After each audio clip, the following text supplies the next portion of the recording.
नमस्कार, राधे राधे, जय श्री कृष्णा। स्वागत है आपका हमारे चैनल पर।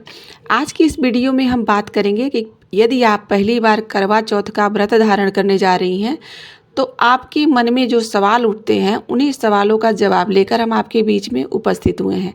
सबसे पहले तो आप सभी को करवा चौथ की ढेर सारी शुभकामनाएं। देखिए, क्या होता है कि जब हम पहली बार करवा चौथ का व्रत शुरू करते हैं तो हम ऐसा सोचते हैं कि मान लीजिए कि मायके से करवा और सुहाग की सामग्री मंगानी होती है, तो क्या हमारे मायके से सुहाग की सामग्री और करवा नहीं आए तो क्या यह व्रत शुरू नहीं कर सकते हैं। या फिर सास से सरगी लेने की भी परंपरा है कई जगहों पर। तो मान लीजिए बहुत लोगों के मन में यह भी सवाल उठता है कि क्या हम सास से सरगी नहीं ले पाए तो यह व्रत पूर्ण नहीं माना जाएगा। इस व्रत को कैसे करना चाहिए और कितने करवा खरीदने चाहिए, चंद्र देवता को अर्घ कब प्रदान किया जाता है तथा पति का पूजन कब और कैसे किया जाता है, व्रत कैसे खोला जाता है, क्या भोजन बनाना आवश्यक है। चलिए, आज इन्हीं सभी विषयों के बारे में हम आपको संपूर्ण जानकारी देने जा रहे हैं। तो सबसे पहले तो बात कर लेंगे कि मायके से जो सुहाग की सामग्री करवा मंगाया जाता है उसके विषय में। देखिए, क्या होता है कि एक व्रत जो ये करवा चौथ की व्रत कथा है, आप उसमें भी 4 कथाएं हैं। आप उसमें देखेंगे कि उसमें बताया गया है कि एक छोटी बहू रहती है, वो मायके से करवा और उसके सुहाग की सामग्री मंगाती है और बाकी 3 बहुएं नहीं मंगाती हैं। तो इसका मतलब यह है कि मान लीजिए ज़रूरी नहीं है कि आपके मायके वाले ही सामग्री ला कर दें तो ही आप व्रत शुरू कर सकती हैं। उनको परेशान करने की बहुत आवश्यकता नहीं है। यदि मान लीजिए वह खुशी खुशी अपने मन से सामग्री खरीद कर भेजने को तैयार हो जाते हैं तो फिर आप मना भी मत कीजिएगा, क्योंकि मायके से जो कुछ भी प्राप्त होता है उसके लिए मना नहीं करना चाहिए। फिर तो आप और बढ़िया व्रत शुरू कर सकती हैं।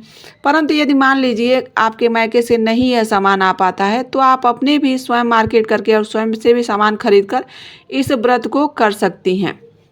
देखिए, क्या होता है, दूसरी चीज़ है इसमें सास से सरगी लेने वाला।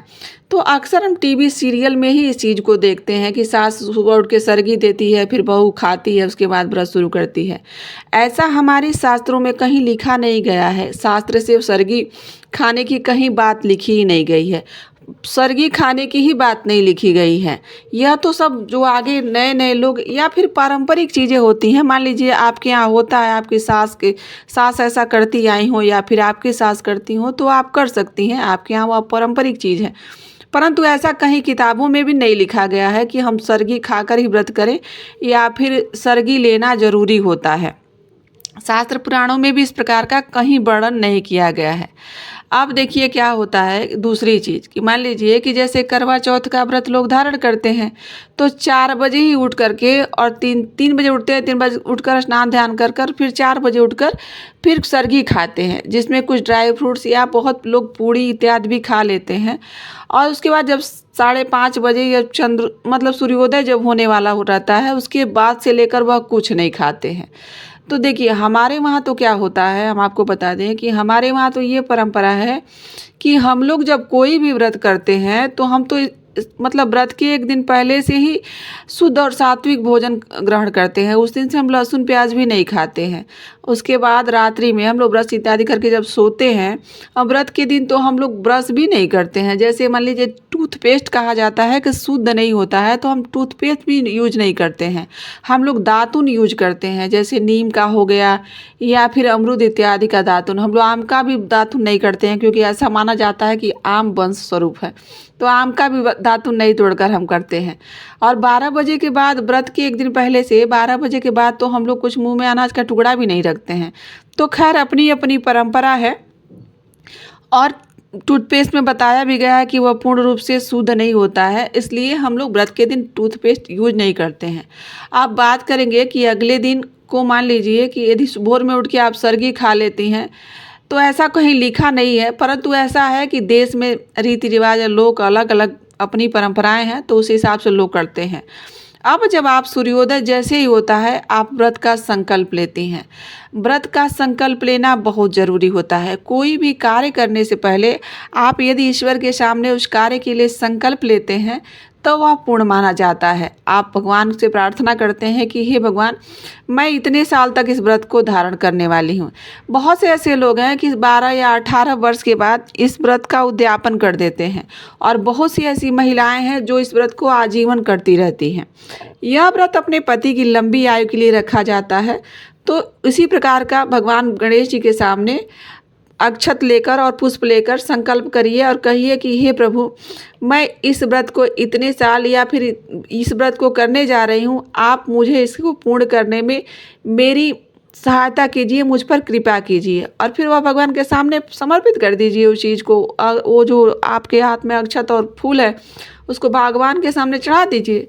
और चौथ माता का जो पूजा होता है और चंद्र देवता का जो अर्घ प्रदान किया जाता है वह शाम को और रात्रि में उस पूजन को किया जाता है। करवा चौथ की जो पूजा होती है वह शाम को की जाती है। तो देखिए, शुरुआत में बहुत सारी चीज़ें हैं, बहुत सारे सवाल हैं जो हमारे मन में चलता है। अब देखिए, पूजा में क्या होता है। पूजा का विधान यह है कि मान लीजिए आप करवा चौथ के व्रत हैं और आपके मन में उल्टे पुल्टी चीज़ चल रही है, मान लीजिए किसी के बारे में बुरा सोच रही हैं, तो इस प्रकार के विचार आपके मन में नहीं आना चाहिए। छोटी छोटी बातें हैं जो हमारे व्रत को पूर्ण नहीं होने देती हैं, जैसे कि हम किसी की बुराई कर रहे हैं या फिर बच्चों पर बेवजह चिल्ला रहे हैं या फिर किसी बात पे झूठ बोल दे रहे हैं, बिना बात के भी नहीं बोलना चाहिए। तो व्रत में इन सब बातों का बहुत ध्यान रखना चाहिए। करवा चौथ की जो मुख्य पूजा होती है वह शाम के समय की जाती है। तो महिलाएं पूरा दिन श्रृंगार और वो सब तैयार व्यार होने में ही उनका पूरा दिन निकल जाता है। सामग्री इकट्ठी करनी है जो शाम को करवा चौथ में पूजा करना है, तो इसी में पूरा दिन निकल जाता है। अब बात करेंगे कि देखिए 2 करवा के बारे में। 2 करवा लेना ज़रूरी होता है कि नहीं होता है। देखिए, एक जो करवा होता है यदि मिट्टी का हो तो, या फिर पीतल तांबे जो भी हो वो भी आप ले सकते हैं।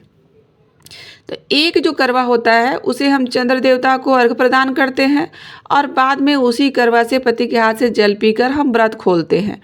और जो दूसरा करवा होता है उसमें दूध या मिठाई या जल इत्यादि भरकर सास को दान दिया जाता है। मान लीजिए सास उस समय उपलब्ध नहीं है तो आप इसी ब्राह्मण को भी दान कर सकते हैं, या फिर ब्राह्मण भी नहीं मिल पा रहे हैं तो आप किसी सुहागिन महिला को भी इसको दान कर सकती हैं। ऐसा हमारे किताबों में भी लिखा गया है।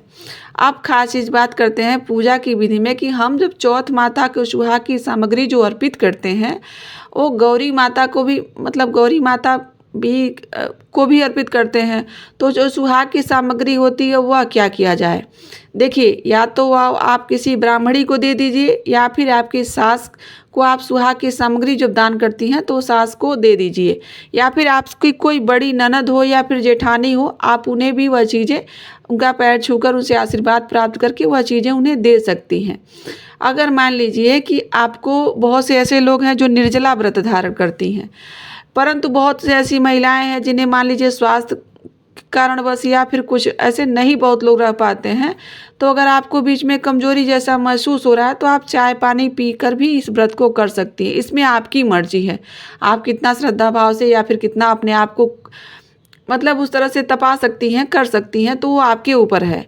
लेकिन मैं आपको बताती हूँ कि व्रत कथा के अनुसार जो भी जिन्होंने व्रत किया था, उन्होंने पहली बार जब व्रत किया था तो वह चंद्रमा को अर्घ देने के बाद ही अपने पति के हाथ से जब वह जल ग्रहण की थी तभी उन्होंने व्रत तोड़ा था। अब जब चंद्रमा को अर्घ देकर के ही अपने पति के फिर हाथ से इस व्रत को खोलती हैं, फिर बाहर जा, मतलब मान लीजिए कई लोगों के साथ ऐसी परिस्थिति आ जाती है कि उनके पति घर पे ना हो या फिर मान लीजिए बाहर हो। जैसा कि बताया गया है कि द्रौपदी ने जब इस व्रत को किया था उस समय अर्जुन भी बाहर चले गए थे और घर पर नहीं थे। अब बात तो उन्होंने भी तो व्रत खोला था ना। अब बात करेंगे पूजा के समय और पूजा की विधि की। तो देखिए, 16 श्रृंगार करके महिलाएं इस व्रत की पूजा विधि की जाती है और प्रदोष काल में इसकी पूजा की जाती है। जैसे कि भगवान भोलेनाथ के प्रदोष काल यानी कि शाम के समय से सूर्यास्त के 45 मिनट पहले से लेकर सूर्यास्त के 45 मिनट बाद का जो समय होता है वह प्रदोष काल का होता है और उसी समय इस व्रत की पूजा की जाती है, जिसमें एक लकड़ी की चौकी जिसे सजाकर कलश की स्थापना की जाती है, उस पर करवा रखा जाता है। फिर जो सुहाग की सामग्री होती है वह चौथ माता को चढ़ाया जाता है और फिर अलग से कुछ मिठाइयाँ नैवेद्य वगैरह भी उनको अर्पित किया जाता है। कई लोग 4 दीपक प्रज्वलित करते हैं, लेकिन ऐसा कुछ विधान नहीं है। कलश में भी आप दीपक प्रज्वलित कर सकते हैं और चौकी पर एक बार पूजन हो जाए तो फिर आप चंद्रमा का इंतजार करिए बैठकर। जैसे ही चंद्रमा उदित होते हैं फिर उन्हें आप अर्घ्य प्रदान करके और फिर कुछ 5 उपचार चंदन इत्यादि जो भी मतलब पुष्प अक्षत इत्यादि चंद्रमा को चढ़ाइए और फिर उसके बाद पतिदेव का भी पूजन करिए और पतिदेव की पूजा करके फिर हल्दी कुमकुम का तिलक उन्हें लगाइए और फिर आप उनके हाथों से भी जो सामग्री है वह अर्पित करवा सकती हैं और फिर फूलों की माला अर्पित करिए चंद्रमा को और फिर उनको थोड़ा सा अपने पति को फिर मिठाई खिलाइए और फिर आप उनके चरण स्पर्श करके आशीर्वाद प्राप्त करिए और फिर आप पति से कहिए कि वह आपको जल पिलाकर और मिठाई खिलाकर आपका व्रत पूर्ण करवाएं। अब बात करेंगे कि पति के हाथों से जल पीने के बाद अगर आपकी सासू माँ आपके घर पर नहीं है तो वह जो सुहाग की सामग्री है उसे आप क्या करेंगी, क्योंकि उसी समय रात्रि में ही आप करवा और सुहाग की सामग्री दान कर दें तो ज़्यादा उचित माना जाता है। मान लीजिए आप उनको भोजन कराइए और पति को भोजन कराइए और फिर जो आपको अपना व्रत खोलना चाहिए, अब आप चंद्रदेव आ जाते हैं उसके बाद जब आप अर्घ्य प्रदान कर लेती हैं तो आपका व्रत खुल जाता है। मान लीजिए आपके पति जब आपको जल पिला देते हैं उसके पश्चात फिर जो आप भोजन बनाई रहती हैं उसमें भोजन में इसमें के बाद जब मतलब व्रत जल पी लेते हैं उसके बाद आप अनाज खा सकती हैं, परंतु ध्यान दीजिए कि उस समय भी आप लहसुन प्याज का प्रयोग ना ही करें तो उचित होता है। इसमें दाल चावल पूड़ी सब्जी सेवैयाँ व्यंजन इत्यादि मतलब बहुत बनाए जाते हैं, परंतु ध्यान रखें कि लहसुन प्याज ना हो तो अति उत्तम होता है, क्योंकि इसमें भगवान को भोग भी लगाया जाता है।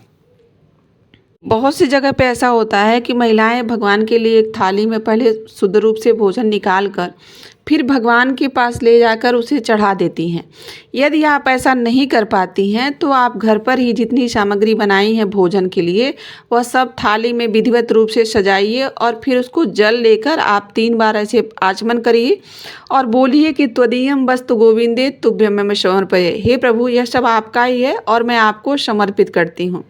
और उसके पास भगवान से प्रार्थना करिए कि हे प्रभु आप यह भोजन स्वीकार कर लीजिए।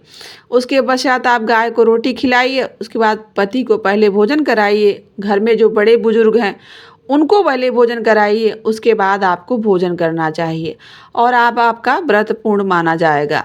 उस दिन आप ब्रह्मचर्य का पालन करें तो और उत्तम होता है।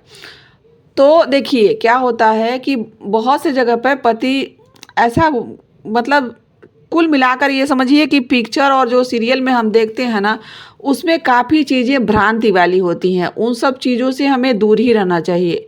देखिए उस दिन हमें ब्रह्मचर्य का पूर्ण रूप से पालन करना चाहिए। ऐसा नहीं है कि आप बहुत श्रृंगार करके और बहुत तैयार हो गई हैं और आपने भोजन कर लिया है तो आपका व्रत पूर्ण हो गया तो आप जो चाहें कर सकती हैं या पति से संबंध भी बना सकती हैं। इस तरह का नहीं होता है। आप इन सब चीज़ों से थोड़ा उस दिन के लिए बचिए तो यह आपके लिए उचित होगा। और इस व्रत की तिथि के दिन श्री गणेश जी की चतुर्थी या संकष्टी चतुर्थी भी होती है, तो यह दिन गणेश जी को समर्पित होता है। तो दोस्तों यह थी करवा चौथ से जुड़ी हुई कुछ जानकारी। आशा करती हूँ कि आपको यह जानकारी अच्छी लगी होगी। और ध्यान दीजिएगा क्या होता है कि इस दिन जो हम श्रृंगार करते हैं और जो वस्त्र आभूषण इत्यादि पहनते हैं वह हमें तुरंत नहीं निकाल देना चाहिए। या आप प्रयास करिए कि पूजन के कुछ देर बाद तक पहन के रखिए, क्योंकि क्या होता है कि सुहाग की चीज़ें तुरंत पहन के तुरंत नहीं निकालना चाहिए, यह शुभ नहीं माना जाता है। तो आपको जब शयन करने जाना हो मतलब सोना हो तभी आप इस सब कपड़ों को निकालिए, तभी वही अच्छा रहेगा आपके लिए। चलिए आज के लिए बस इतना ही। आशा करती हूँ कि यह जो जानकारी है आपके लिए कारगर होगी और आपको ज्ञानवर्धक लगी होगी। यहाँ तक बने रहने के लिए आप सभी का दिल से आभार। राधे राधे, जय श्री कृष्णा।